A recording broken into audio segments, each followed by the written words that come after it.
Hey everyone, I'm Reggie. And I'm Nancy Kim. And we're from the Progressive Asian Network for Action. That's PANA, we're down there.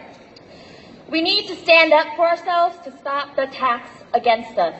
We've been brainwashed by the mono-minority lie, so we don't know that our ancestors fought against oppression. Mainstream history rarely tells us that Asians resisted racism and violence. Japanese Americans, they organized uprisings when they were interned in concentration camps. Vietnamese fishermen shot back at the KKK in the South. Our people survived many wars of aggression in our motherland, such as Vietnam and the Philippines. But this country suppresses these facts to keep us down. It's time we reclaim our histories as warriors for justice. Advocating for peace doesn't mean being passive in the face of violence. We must stand up for ourselves so we can stand up for others. Self-defense is a human right. We need to respect ourselves. No one can take away your dignity unless you give it away. We don't need to justify our existence to anyone. We're not the source of anyone's ignorance. We will not allow ourselves to be scapegoated. We need solidarity, but that starts with self-respect. Stand up for ourselves. Stand up for each other. We're honored to introduce Tanny Jiraprapasuke. In this particular moment, we've all seen how anti-Asian rhetoric and policy has driven up hate crimes and assaults. We're really grateful to have someone with us this afternoon who is willing to share her experience after being verbally assaulted on the metro. Revisiting trauma is never easy, so please give all love and attention to Tanny Jiraprapasuke.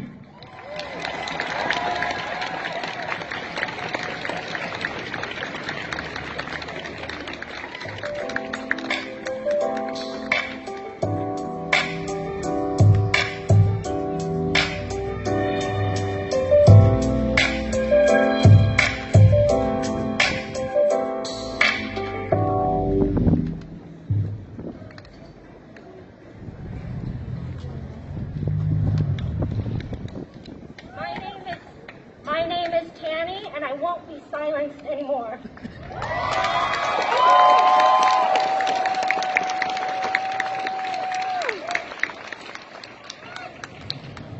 I have experienced racism, anti-Asian bigotry, and xenophobia most of my life.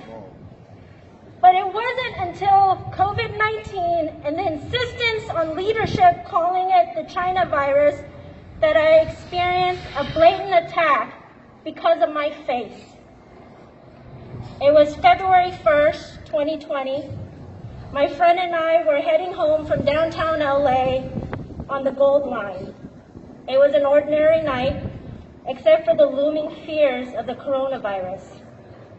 We were just two Angelenos amongst other Angelenos heading home. A man enters the subway, and then he started saying something about Chinese people. And at that time, it didn't occur to me that he was speaking about anyone specific on the train. Then I realized that I was the only Asian American on board. The man gestured his body in my direction, and he used derogatory language about Chinese people. I don't want to repeat all of the vulgarities he used, but he said that every disease has come from China, and everything comes from China because they're fucking disgusting. That ordinary Saturday night turned into a nightmare. After about 10 minutes of expletives and ranting, I looked around the train for an ally. Every single man averted my eyes. I felt alone, and I wondered if those men believed that I was deserving of the assault. If they also thought that I was dirty and I brought the coronavirus in. However, the saving grace of that moment was a young Black woman who stood in solidarity with me. By making eye contact with me, she acknowledged that the attack was happening. She gave me a smile, and that gave me comfort. Not knowing what he was going to do to me next, I took my phone out of my purse and pressed record. I thought if he was going to physically assault me, that at least I have evidence to show. That night changed my life because I lost my freedom as an American. I no longer feel safe in my own neighborhood. I no longer feel safe taking the train. I constantly worry about my sister, my mom, my aunt, my friends.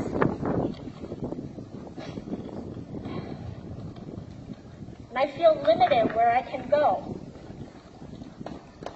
I am exhausted from the rage that I feel every single day.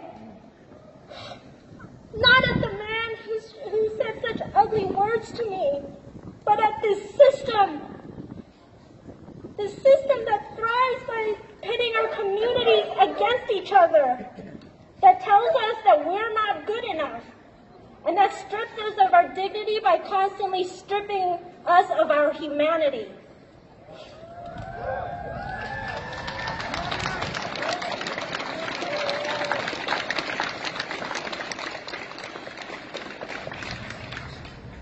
Even though I was on the receiving end of xenophobic words, there were really 2 victims on that train that night.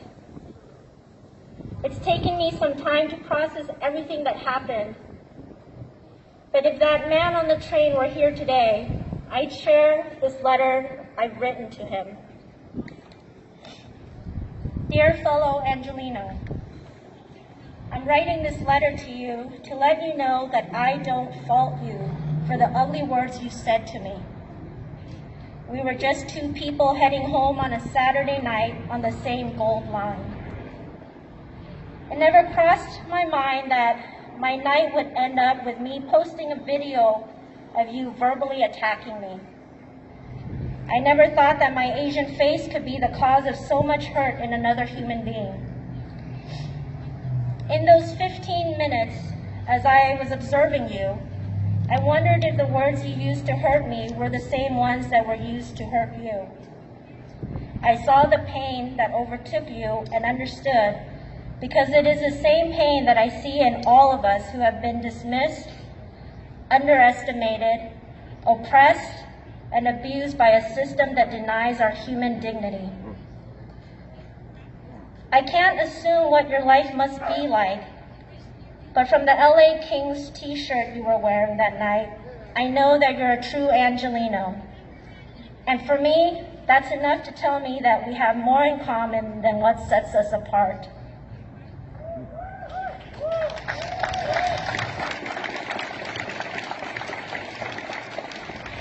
I write this letter to you so that if we ever meet on the gold line again, that you won't fear me and maybe even say hello. With loving kindness, Tanny.